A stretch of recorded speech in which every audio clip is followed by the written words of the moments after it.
নমস্কার, আপনারা দেখছেন দ্য ইন্ডিয়ান ইনফরমেটিভ চ্যানেল। শুরু করছি আজকের একটা নতুন ভিডিও নিয়ে।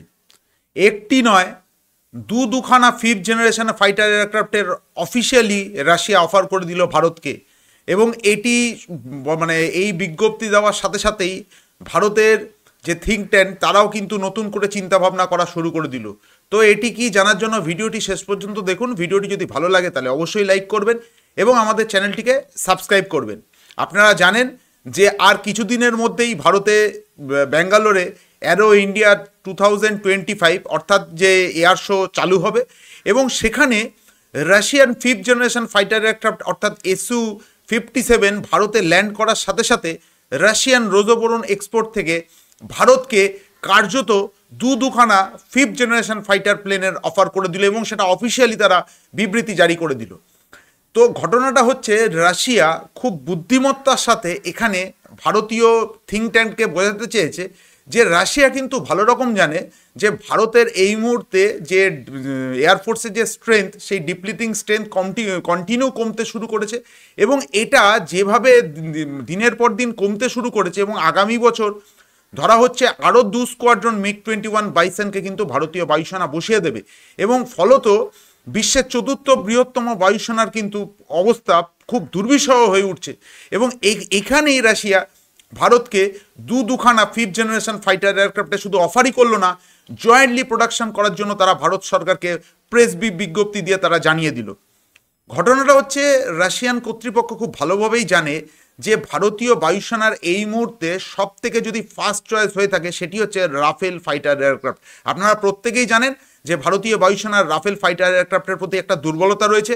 যেহেতু 36খানা রাফেল ফাইটার এয়ারক্রাফট ভারতীয় বায়ুসেনার ইনভেন্টরিতে রয়েছে, তো আগামী দিনে ভারতের ফার্স্ট চয়েস হতে চলেছে রাফেল ফাইটার এয়ারক্রাফট। কিন্তু রাশিয়ান কর্তৃপক্ষ একটা ভালো জিনিস বুঝেছে যে যদি রাফেল ফাইটার এয়ারক্রাফট ভারত 114খানা মিডিয়াম মাল্টিরোল কমব্যাক্ট এয়ারক্রাফটের যে টেন্ডার, সেই টেন্ডারে যদি রাফেলকে তারা সিলেক্ট করে তো প্রথম রাফেল পেতে পেতে কিন্তু 2032 সাল পর্যন্ত হয়ে যেতে পারে এবং সেটাও ক্রস করে যেতে পারে। তার কারণ এই মুহূর্তে ফ্রান্সের কাছে আপনারা প্রত্যেকেই জানেন যে পরিমাণ অর্ডার রয়েছে, সেই অর্ডারকে ফ্রান্স যদি পুরোপুরি এক্সিকিউট করে তবে 2032-এর আগে ভারতীয় বায়ুসেনার কাছে কিন্তু নতুন রাফেল ফাইটার এয়ারক্রাফট আসাটা কিন্তু মানে আমি বলছি যে আসাটা এক প্রকার অসম্ভব। তার কারণ 2032-এর আগের ফ্রান্স কিন্তু ভারতকে রাফেল এয়ারক্রাফট কিন্তু যোগান দিতে পারবে না। তার কারণ এই মুহূর্তে যে শুধুমাত্র একটা ফ্রান্সের কাছে বিশাল পরিমাণ অর্ডার রয়েছে তাই নয়, গ্লোবাল সাপ্লাই চেনে কিন্তু ফ্রান্সকেও একটা বড় রকম সমস্যার সম্মুখীন হতে হচ্ছে। ফলত ফ্রান্সের যে M88 ইঞ্জিন, যে ইঞ্জিন তারা মাসে অন্তত 6খানা তৈরি করার কথা, সেখানে কিন্তু তারা 4খানার বেশি তৈরি করতে পারছে না। আর এই যদি পরম্পরা বজায় থাকে তবে 2032 কেন 2033-এর আগেই কিন্তু ভারতীয় বায়ুসেনা রাফেল এয়ারক্রাফট পাবে না এবং সেটা 4.5 জেনারেশন ফাইটার এয়ারক্রাফট। এখানে রাশিয়ান রোজোবোরন এক্সপোর্ট যেটা ভারত সরকার বা ভারতীয় থিঙ্ক ট্যাঙ্ককে বোঝানোর চেষ্টা করেছে, যেহেতু ভারতীয় বায়ুসেনা অর্থাৎ ভারত সরকার 2008 সাল থেকে যে Su-57 তারা যে জয়েন্ট প্রোডাকশন করার কথা বলেছিল এবং বেশ খানিকটা এগিয়েও গিয়েছিল ভারত এবং রাশিয়া যারা ফিফথ জেনারেশন ফাইটার এয়ারক্রাফট তৈরি করছে। ভারতের ক্ষেত্রে সেটা ছিল FGF-এ আর রাশিয়ার ক্ষেত্রে ছিল Su-57। তো কোনো একটা কারণের জন্য ভারত এই রাশিয়ার সাথে ভারতের যে যৌথ কোলাবোরেশনে যে ফিফথ জেনারেশন ফাইটার এয়ারক্রাফট তৈরি হওয়ার কথা সেটা থেকে 2018 সালে ভারত বেরিয়ে আসে। কিন্তু এই যে যুদ্ধের প্লেন তৈরি করার ক্ষেত্রে ভারত এই ফিফথ জেনারেশন ফাইটার এয়ারক্রাফটের যেহেতু প্রথম থেকে একদম স্ক্র্যাচ থেকে তৈরি করার দুজনেই তারা একসাথে তৈরি করার মানে শুরু করেছিল, সেহেতু ভারত কিন্তু এই ফিফথ জেনারেশন ফাইটার এয়ারক্রাফট সম্পর্কে অনেক বিষয় কিন্তু তারা ওয়াকিবহাল। এবার রাশিয়া যেখানে দিক নির্দেশ করতে দিতে চাইছে, যে রাশিয়ান কর্তৃপক্ষ বলছে যে ভারতীয় বায়ুসেনার এই মুহূর্তে যেভাবে স্ট্রেংথ পড়ে যাচ্ছে, সেহেতু সবার আগে কি করে ভারতীয় বায়ুসেনার কাছে এই ফিফথ জেনারেশন ফাইটার এয়ারক্রাফটকে তুলে দেওয়া যায় তারও কিন্তু তারা সেই মানে কিভাবে তুলে দেওয়া যায় তার একটা আলোকপাত করেছে। যেরকম তাদের কথা হচ্ছে, যেহেতু ভারত আমাদের প্রত্যেকেই জানেন যে নাসিকে Su-30 MKI এর কিন্তু একটা প্রোডাকশন ইউনিট রয়েছে এবং এই প্রোডাকশন ইউনিটটি কিন্তু আগামী 1 বছরের মধ্যে এই প্রোডাকশন ইউনিটে ভারতের কাছে আর 12খানা 30 যেটা রাশিয়া থেকে কেনার কথা আছে, অলরেডি সেটা নিয়ে অলরেডি স্যাংশন হয়ে গেছে। খুব শীঘ্রই সেটা আমাদের নাসিক প্ল্যান্টে তৈরি হওয়া শুরু হবে এবং 1 বছর বাদে এই প্ল্যান্ট কিন্তু পুরোপুরি ফাঁকা হয়ে যাবে।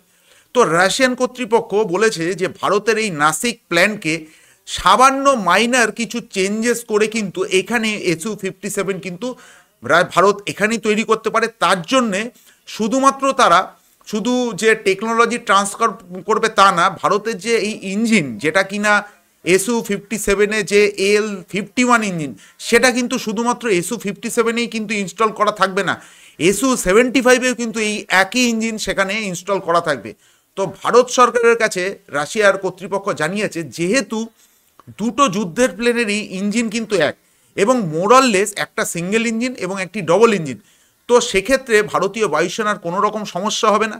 আর যেহেতু ভারতীয় বায়ুসেনা প্রথম থেকেই Su-57 তারা একসাথে তৈরি করেছিল, তো ভারতের কি কি রিকোয়ারমেন্ট বা কি কি স্পেসিফিকেশান রয়েছে সেটা রাশিয়ান কর্তৃপক্ষ কিন্তু অবগত রয়েছে এবং সেখানেই রাশিয়ান কর্তৃপক্ষ বলছে যে ভারত চাইলে ভারতের যেসব স্পেসিফিকেশানের যে চেঞ্জেসগুলো রয়েছে সেগুলো খুব সহজেই তারা ভারতে যখন তৈরি হবে সেগুলো তারা তৈরি করে নিতে পারবে। তার কারণ আপনারা জানেন কোনো দেশ কোনো যুদ্ধের প্লেন তৈরি করে তাদের নিজের রিকোয়ারমেন্ট অনুযায়ী, তো রাশিয়া সেক্ষেত্রে রাশিয়ান রিকোয়ারমেন্ট অনুযায়ী তৈরি করেছে।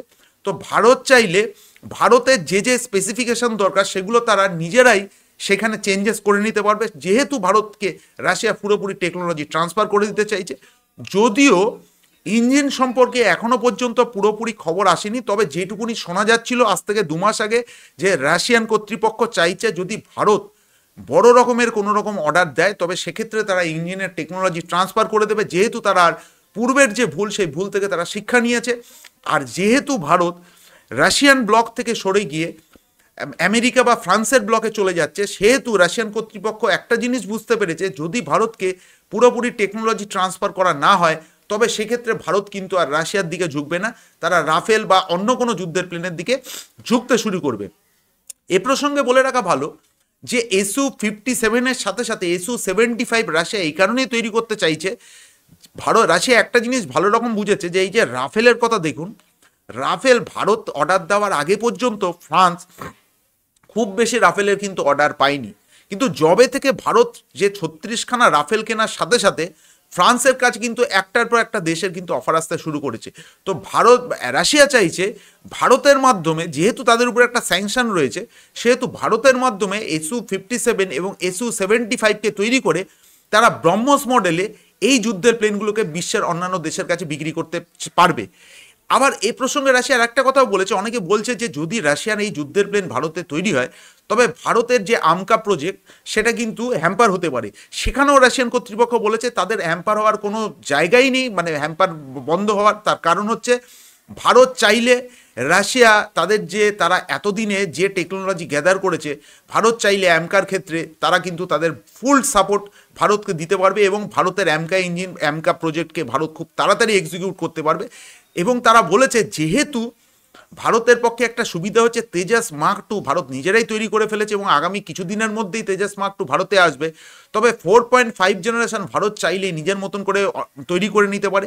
এবং যেহেতু আগামী দিনে 5th জেনারেশন ফাইটার এয়ারক্রাফটের চাহিদা বাড়বে, তবে একসাথে ভারতের কাছে দুখানা ফাইটার এয়ারক্রাফট ভারতকে শুধু অফারই করছে না, ভারতের অ্যামকা প্রজেক্টের ক্ষেত্রে কিন্তু রাশিয়া বলেছে আমরা পুরোপুরি সাপোর্ট দিতে বদ্ধপরিকর। এটা কিন্তু শুধু মুখের কথা নয়, রাশিয়ান রোজোবোরন এক্সপোর্ট কিন্তু এটা একটা বিবৃতি করে জানিয়েছে এবং ভারত সরকারকে তারা বলেছে যে যদি যত তাড়াতাড়ি পারবে তত তাড়াতাড়ি যদি ভারত এই প্রজেক্টে বা এই যে ডিলটা যদি সাইন করে নিতে পারে তাহলে খুব শিগগিরই তারা ভারতের কাছে এইটি দিতে পারবে। এখন দেখা যাক যে ভারতের উপরে কিন্তু যদি রাশিয়ার সাথে এই ধরনের প্লেন যদি চুক্তি করে তবে কিন্তু আমেরিকা থেকে ভারতের উপরে কিন্তু একটা বিশাল বড় প্রেশার আসতে শুরু করবে। শুধু আমেরিকা নয়, ওয়েস্টার্ন কান্ট্রিও কিন্তু ভারতের উপরে একটা বড় রকমের প্রেশার শুরু করে দেবে। এখন ভারত সরকার এটাকে কিভাবে এর থেকে বেরিয়ে আসতে পারে সেটাই আমাদের দেখার, এবং আগামী দিনে যে এয়ার শো শুরু হবে আর কিছু দিনের মধ্যে এই বিষয়ে আমাদের নজর থাকবে। তো আজকের ভিডিওটা এখানেই শেষ করছি। ভিডিওটি কেমন লাগলো অবশ্যই আপনারা কমেন্টস করে জানাবেন। ভিডিওটি শেষ পর্যন্ত দেখার জন্য ধন্যবাদ। জয় হিন্দ।